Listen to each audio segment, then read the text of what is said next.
Gentlemen, I don't know about you, but Mr. Trudeau, Mr. Mulcair says, after having burned and shot his passport to demonstrate his disgust for Canada, as a member of an organization that's at war with this country, constitutes a repudiation of his citizenship, obviously. And I think it's an embarrassment to the rest of us as Canadians if we let him back here as a citizen. Fewer than 30 Canadians convicted of serious terrorist offenses in the last decade. So we're talking probably about a handful of people a year, 3 or 4 people a year, out of a population of 36 million. That's why the Liberals and NDP are trying to change the subject on this and scare people about it, because it only applies to people that we want to keep out of this country. What the law actually states, and it's very clear in the law, and it's unfortunate that the opposition continues to lie to Canadians, and it's unfortunate that some media will continue to just print it the way it is. So thank you for coming. We have Minister Jasoon Kenney in our town. Minister, welcome to Edmonton. Thanks very much. That's what you call.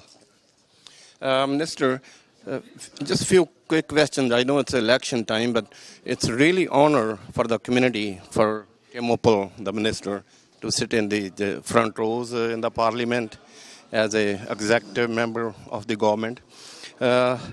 Citizenship is very important for us, for immigrants here. And I've been teaching citizenship for the last over 30 years.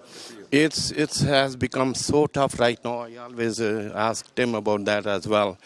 Why so many difficult questions asked, which are irrelevant to my knowledge? I've been teaching it. I would like to add questions that can contribute to become a good citizen. But some questions are so irrelevant. I don't know who puts up these questions. Well, the law has always required that new Canadian citizens have lived here for a certain period of time, 3, now 4 years, that they have a basic knowledge of English or French and a basic knowledge of Canada. And in the past, we found that many people were getting 100% of the citizenship test who didn't even speak English. They were taking it through interpreters, and they were being given answer keys by citizenship consultants, and they were violating the law. So we wanted to make sure that new Canadians know something about our country's history, values, institutions, how our democracy came to be. And I'm happy to tell you that 85% of people pass the citizenship test. I know it takes some time to learn the material, but I think that's a positive thing for people to know our history.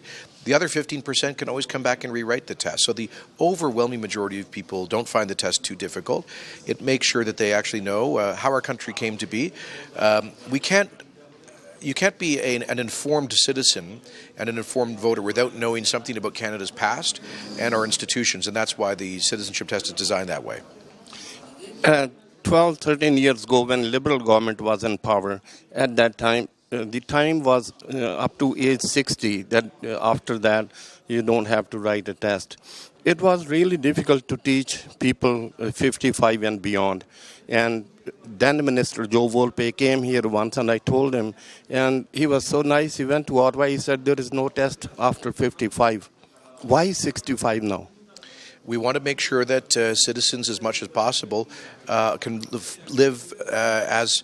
communicate with their fellow members of the Canadian community, and that means having some basic language proficiency in English or French. We think that's entirely reasonable, and it used to be 65. I think people have years in which they can learn a bit of English, and ultimately we make an exemption for senior citizens. But there was no rationale for saying that at 55. We just want to encourage people. We're ambitious for people to succeed in Canada. And according to the research, according to the data, people who speak English tend to do much better economically in Canada. So and that's why our government has tripled funding for free language classes as well, to provide that support to people so they can communicate more broadly, they can integrate successfully and get good jobs. I can tell you one thing. People from our community, very successful business people, millionaires, some of them can't make a full sentence in English, but they still are successful. Yeah, of course, there are many good examples of people who've succeeded economically with little or no English or French language proficiency. But statistically, those who do have higher levels of English or French language tend to do better economically in Canada, and we are ambitious for them to succeed. You are here to support Minister Tim Uppal. What's the message for the community, for our viewers? Well, Tim's been a fantastic representative of Edmonton, as well as the Punjabi community. He is respected by, I think, everyone in Ottawa. He speaks with depth of knowledge about the complicated policy issues.